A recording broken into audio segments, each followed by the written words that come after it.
You wanted the best. You've got the best podcast, the hottest podcast in the world. The Chris Voss Show, the preeminent podcast with guests so smart you may experience serious brain bleed. The CEOs, authors, thought leaders, visionaries, and motivators. Get ready. Strap yourself in. Keep your hands, arms, and legs inside the vehicle at all times, because you're about to go on a monster education roller coaster with your brain. Now, here's your host, Chris Voss. I'm Chris Voss here from thechrisvossshow.com.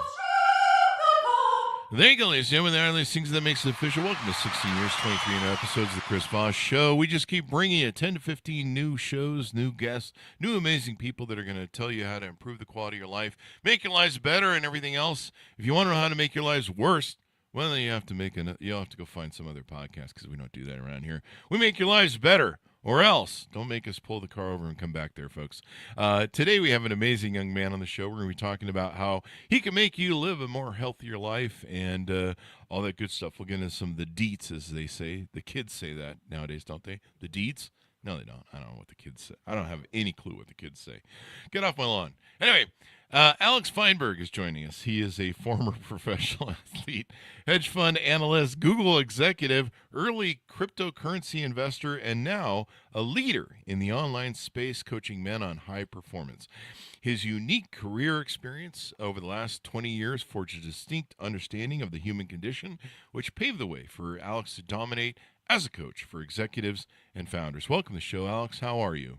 I'm doing great, Chris. That was one of the most intense introductions on all fronts I have ever been a part of. So congratulations to you and your audio staff for that. Thank you very much. We bring the brain bleed, as it were. So, Alex, give us your .coms. Where can people find you on the interwebs? Feinbergsystems.com, Feinberg systems.com is where you can learn how to make your life better using the systems that I have discovered and improved upon over my 20 years as a pro athlete, hedge fund analyst, tech executive, and entrepreneur. There you go. So give us a 30,000 overview of what you do there at your company. That's a very good question. So, I think it makes sense to start where I started as a teenager wanting to be a Major League Baseball player, because a lot of the shortcuts that I have developed and that I help high performers integrate in their lives are downstream from my experience as a Division I and professional athlete. My years at Vanderbilt University were the 4 most stressful years of my life, juggling my economics major, which was actually substantially easier to graduate with an economics degree with honors than it was to be a high-performing athlete in the SEC for 4 years in a row. Cutting through the stress of performing in front of thousands of hostile fans on SEC road weekends forced me to reimagine every situation that I was in to de-amplify the stress that I was experiencing, because it forced me to compete at a higher level than I even realized I had the capacity to compete in. My mind started focusing in on all the different shortcuts that I could possibly make to make life easier. And what this ultimately resulted in is, almost an autistic way of looking at the economic frameworks that I was being taught in class and applying them to the real world. So I have applied behavioral economics to dieting, behavioral economics to training, and behavioral economics to the way I structure my life and the way I encourage my clients to structure theirs. What that means is, over the last 10 years, I was able to realize that if I'm in good shape, if I work for a large company, I don't have to work as hard as the people who are not in good shape. So I'm not actually investing extra time to go to the gym, because for every hour I'm in the gym, I can take 2 hours off from my desk and nobody's going to notice the difference. And so observing shortcuts like this as an elite athlete was the first step to me figuring out, hey, if I approach life the way everybody approaches it, and if I listen to conventional wisdom, I'm going to be in the middle of the pack. It's going to be very, very difficult for me to compete. And if I want to win in life, I need to figure out a more efficient path forwards. So downstream from my figuring out a more efficient path forwards, I was never interested in having abs. I never thought that I could have them. I didn't think I had the genetics. I just liked having an advantage in the workforce and being able to negotiate for more money than my peers could negotiate for, in similar situations. And so, I just liked going to the gym. I just liked having fun. I was never trying to work so hard that I dreaded my next session. I was living in the Little Italy section of San Francisco where I could eat delicious Italian food, in pizza and pasta and burgers and tacos, most meals of my day. And I was able to figure out how I could eat like 4,000 calories a day of pizza, burgers, chicken, tacos, and get ripped doing it. And so that was my first foray into an online business, was teaching people how to do that. But I've been around for 4 years, and the people who followed me closely realized that the shortcuts that I was able to apply to fitness aren't limited to fitness. They actually apply to almost everywhere you look in life. There's usually a place that you can improve, where you can get results more easily. There you go. And you help people get those results and gain them. Do you mostly work with men, or do you work with women too? I work with mostly men, probably 90 to 95% men. That's downstream from my fitness system working substantially better for men than women. There's some women who will have success with my fitness system, but it's a no calorie counting fitness system. And due to female hormonal fluctuations throughout a month, it tends to be a lot easier for men to have success with my system, particularly athletic men, than women. Athletic women can have success with my system, but if you're not an athletic woman, it's going to be very challenging for you to achieve the muscle gain and the fat loss without following a closer calorie counting diet, which I swear I will not do and I will not teach. Calorie counting. There you go. So some of the things that you talk about in your things is the red flags and pitfalls of mass market advice. There's, there's everybody in the market right now is, I have the secret, and I have the secret to looking great and feeling great. Eat lots of donuts. But I don't think that's going to help anyone. But I'm just full of shit. But it sells. There's people that buy that kind of crap and misinformation. So how do you identify the red flags that are out there, misinformation, and pitfalls of mass market advice? Well, I mean, it helps to be generally an intelligent person. So, we can start with, unfortunately it does. Alex, come on. Have you seen the public lately? No, I'm just teasing. No. Well, that's why I don't work with the average person in the general public. It helps to, so this is actually something that I was podcasting with a friend of mine a couple of weeks ago. And most people, when they experience cognitive dissonance, they do nothing about it. They're like, oh, that's interesting that this feeling that I have completely contradicts a certain feeling that I had earlier. Oh, well. But smart people, when they have cognitive dissonance, they actually use it as a catalyst to re-architect their frameworks and rethink the assumptions that they've taken. And so, a lot of people who are good students, because I was a good student growing up, I went to a good university. A lot of people who get good jobs were good students. You don't realize that you've been brainwashed your whole life to seek approval from a third party, because that's essentially what our education system does. It trains you to be a monkey that jumps for approval. And a lot of companies hire people who have this Venn diagram intersection of ability, but also insecurity. Because if you were capable but not insecure, if you were capable and confident, you wouldn't deal with the BS that junior employees deal with at white shoe firms, right? Because it's essentially a hazing ritual your first 5 or 10 years to get you to give up your former identity and identify as your position within the firm. And if they can't get you to do that, then you're not going to go through the hell that it takes to become a partner or a VP or whatever equivalent exists within your firm. And so if you realize that corporations are essentially cults, and the way that they structure their promotional processes is meant to strip you of some degree of autonomy, of cognitive autonomy, you start to question a lot of the advice that people get about, well, you put your head down, you get a promotion. I applied economics frameworks to navigating the corporate world, and I realized that as an employee, I'm dealing with a monopsony. And a lot of people aren't familiar with the term monopsony, but a monopsony is very similar to a monopoly, except a monopoly is where you have one seller and many buyers. And that seller has pricing power over the market to where the sellers have to pay the price the buyers have to pay the price that the seller commands because they have no other choice. But with a large corporation, you have a monopsony where you have many people selling their services, but only one buyer purchasing them. that buyer has significant leverage over the multiple sellers because he can pit them against each other and see who is willing to provide the best value for the lowest price. And I realized that I am in a structurally non-competitive negotiating position as a employee at a larger company. Some people, without putting the thought in, say, well, I'm just a cog in a machine. But I saw it year after year working at Google, where you are being incentivized to commoditize yourself, where as you climb the ladder, you get rewarded for not working on the things that make you different, because they don't have the capacity to grade you on the things that make you different. You can only get rewarded for the things that are like the other people that you are being compared against. And ultimately what that does is it reduces the likelihood that you are ever going to escape the plantation. So people end up with golden handcuffs.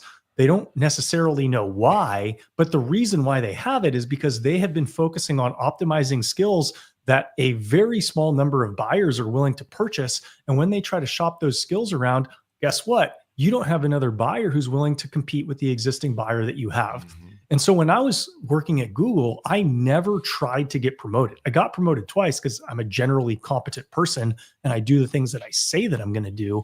Mm-hmm. But I never celebrated a promotion. I never wanted my identity to be tied into my position within their firm, because I saw so many of my colleagues get depression, anxiety. Essentially, they became cognitive slaves or emotional slaves to performance reviews and their position within somebody else's firm. And I just thought, I have one life to live, and it wasn't meant to be that. Yeah. Well, you really nailed it on the head there in defining it. It's one of the reasons I've worked for myself since 18. People, there's a real conformity. I often think of corporate work. I always see that image in my head from the Pink Floyd video, We Don't Need No Education, where the kids are being put through these manufacturing conveyor belts of mass stamping and brainwashing for stuff. And really, there is a lot of conformity that goes on in the office. And I love what you said about how everyone's being compared to everyone else by how well they can conform technically, right? It's it's like, well, Bob's jumping through the hoops and being a bigger conformist than you are, so he's going to get a raise, and maybe you're not going to get a raise. It's like who can kiss ass the best, basically, contest. And well, I guess it makes sense for a certain degree. You're in that environment. I'm just glad I don't have to deal with it. Let me ask you this. What is your prospective client? If people are out there listening, considering your services, what does your prospective client look like? Is there a minimum spend they need to have? What are those folks trying to achieve so that they can know that they're the people who should reach out to you? It's usually going to be somebody who runs his own business. I do work with some high-level executives, but typically people who run their own business are juggling multiple balls and need help consolidating them. Yeah. And so CEOs, entrepreneurs are my target client. The closer you get to that, the more value I can provide to you on a monthly basis. And that's on performance coaching. I do fitness coaching as well. I run a fitness group. I do one-on-one fitness coaching. So fitness coaching, if you're interested in the approach that I utilized to get ripped without counting calories or going hungry, and I've helped dozens of men around the world lose 20, 30, 40, 50 pounds following similar principles or following my program, essentially. That's going to range anywhere from $500 to $1,500 a month if it's a good fit. On the performance side, it's typically going to be a couple $1,000 a month or more. As I've gotten along with it, my preference is to be able to strike a performance-based deal, because if I can arrange a performance-based deal, ultimately people feel more comfortable engaging, but then the upside's higher. So last year I had a performance-based deal where I helped a client negotiate a business divorce, because one thing that I became very effective with through my years navigating Google is negotiating. I was able to negotiate a $50,000 raise for myself, joining a company that had far fewer resources than Google when I left. And I helped a client last year negotiate a business divorce where he got $900,000 of additional value because he brought me on and I helped him navigate his situation more effectively. Wow. And so, I got a percentage of that, and I would prefer that. I got nothing up front. But it ended up being the biggest deal that I had of the year because he was great to work with. There was a ton of value at stake or at risk. And I was able to easily help him capture close to $1 million more. And Wow. so, for Quite folks who are difference. interested, yeah. Well, most people don't negotiate that well, Yeah. even people who've taken negotiating classes. To me, negotiating I look at it like wrestling. And, perhaps this is a way that I'm neurodivergent is I see shapes in situations that other people don't. I see levers moving in situations where other people don't. And so there's certain situations that people try to get backed into. And my reflex is, no, that is a non-leverage position, or that is completely ridiculous, the situation you're getting backed into. And a lot of people don't realize that they are. And so their instincts are wrong, but they've been generally successful their whole lives. So they don't realize, like, no, you can hire somebody who can actually help you get 10%, 15% more. And when the numbers get big enough, it almost becomes a no-brainer. Like, dude, you have to find somebody who can help you get 10% more on this deal. Mm-hmm. And so when you work with, does someone have to be, I guess, an active gym goer as well? Is it? No, you don't have to be. You don't have to be. Typically, type A individuals will have much better results with me, because a lot of times what limits a type A individual, and that's because, in order for me to go from good to great, I had to figure out how to do less. And a lot of times people get stuck at good because the difference between average and good is more work. And they don't unlearn that lesson that they learned when they were 17 years old. And so a lot of people stay stuck at good because their eyes are on the rearview mirror. They're unwilling to give up the adjustments that got them where they are, even though they're frequently the opposite of the adjustments that they need to make to get where they need to go. And so it's very easy for me to look at a type A high-performing individual and say, you know what? You can have more success if you're willing to do less. It's a lot easier for me to work with somebody like that than work with somebody who, hey, you're not really that motivated. That's very difficult for me. Number one, those people tend to not be very successful. Number two, it's not very fun to work with somebody who's not very motivated. It's very, very easy for me to justify my value. If I'm looking at you, I'm saying, Chris, you're working 55 hours a week, and you're getting worse results than you would if you were working 40 hours per week. So what we're going to do is we're going to figure out how to cut your time commitments down by 15 hours. You are going to need to do things differently. So the hardest part of it is going to be the discipline that's required to do things differently. I'm not going to require you to do more in aggregate than you were doing before, but I am going to require you to do things differently. Otherwise, you are not going to get a different result than you've had before coming to me. And if you can be disciplined enough to unlearn the lessons that got you to where you are today, we can have a lot of success together. There you go. The one thing that people do have their type A personalities or their ADD, like me, they have the CO disease. A lot of us are driven that way.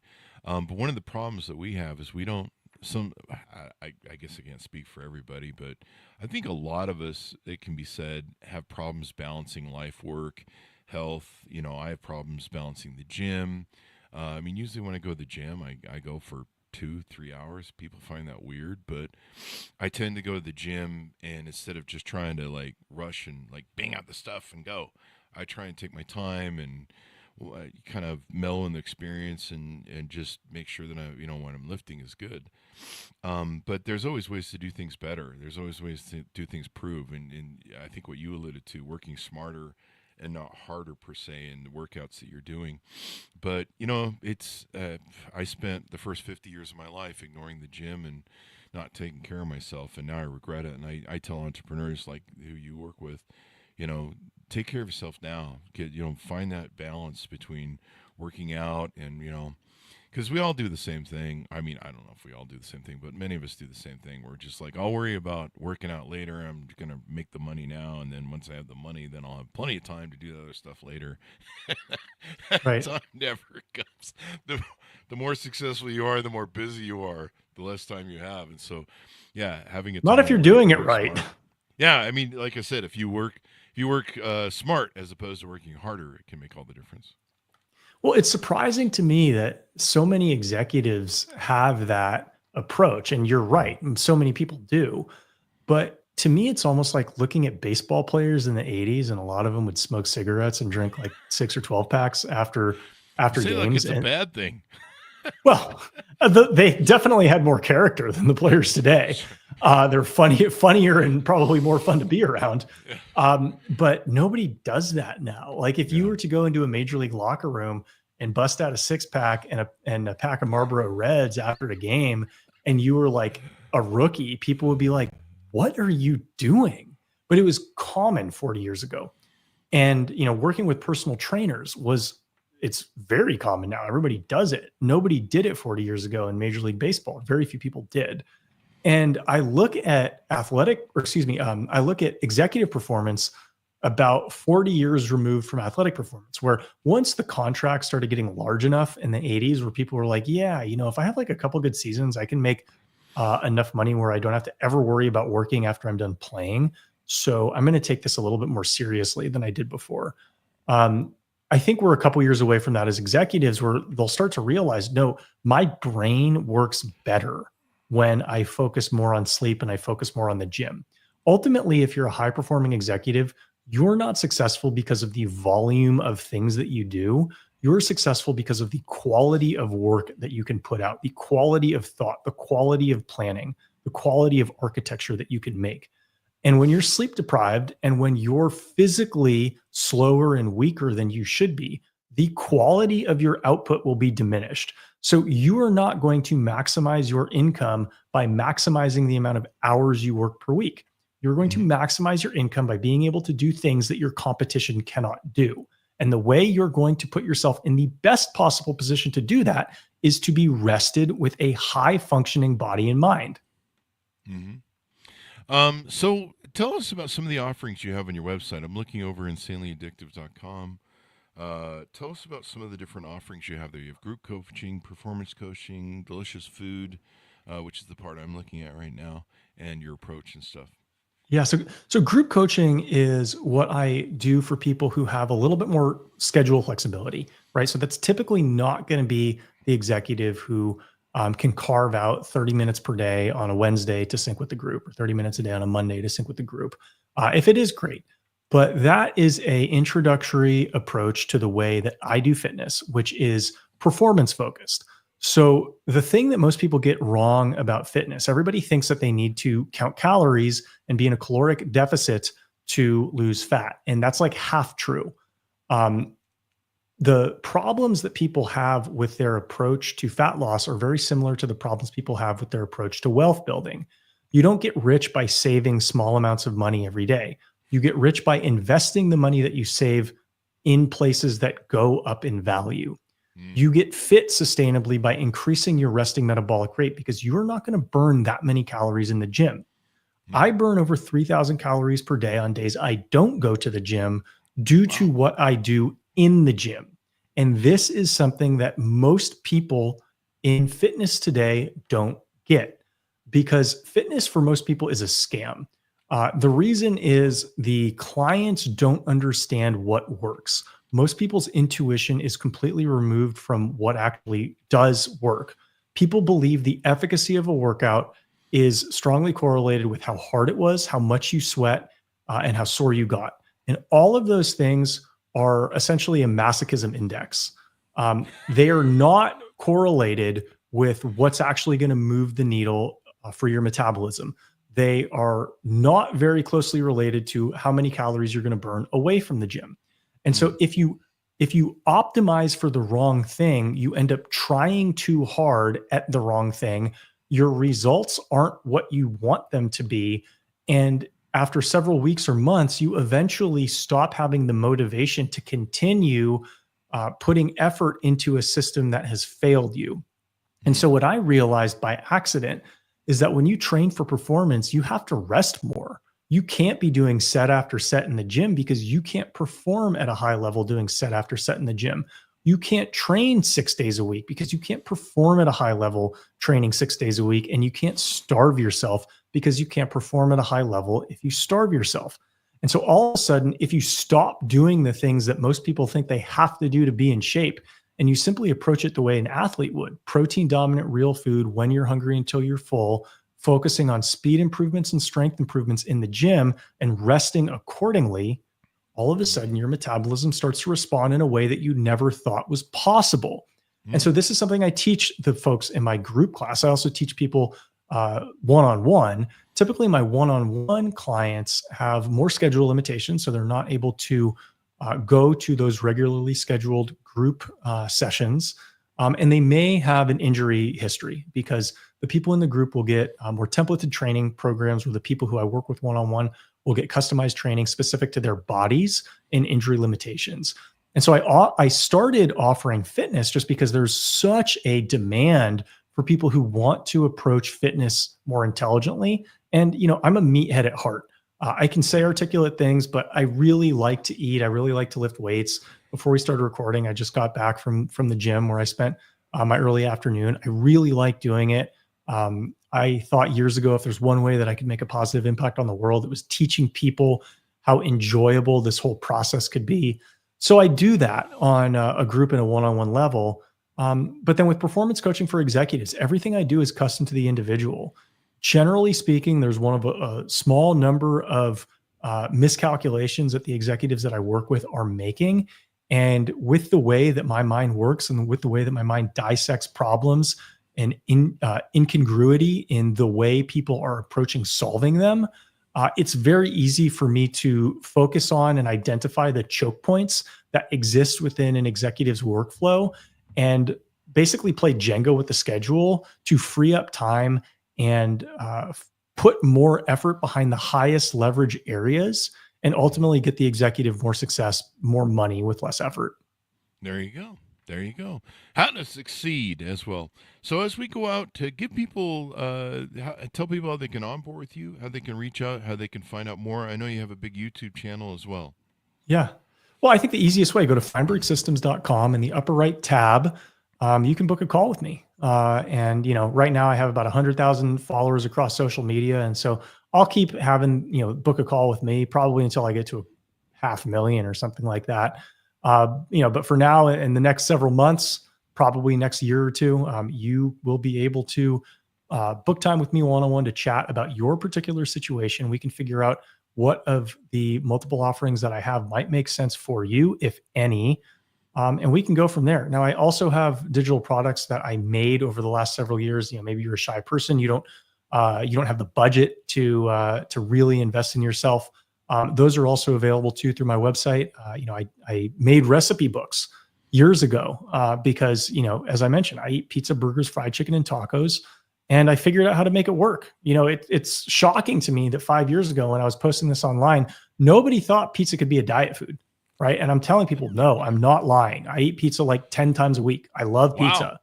And I just ate a whole pizza, 30 minutes ago before we started recording. Damn. And I'm going to go eat a burrito, when we get done for dinner. I'm going to get on your program just for the pizza. Yeah. Like, people don't realize that. Okay. What's the difference between, is a sandwich healthy? What does a sandwich have? It has bread, meat, cheese. Okay. What does pizza have? It has bread, meat, cheese. Okay. So what's the difference between the two? Why is the pizza less healthy than the sandwich?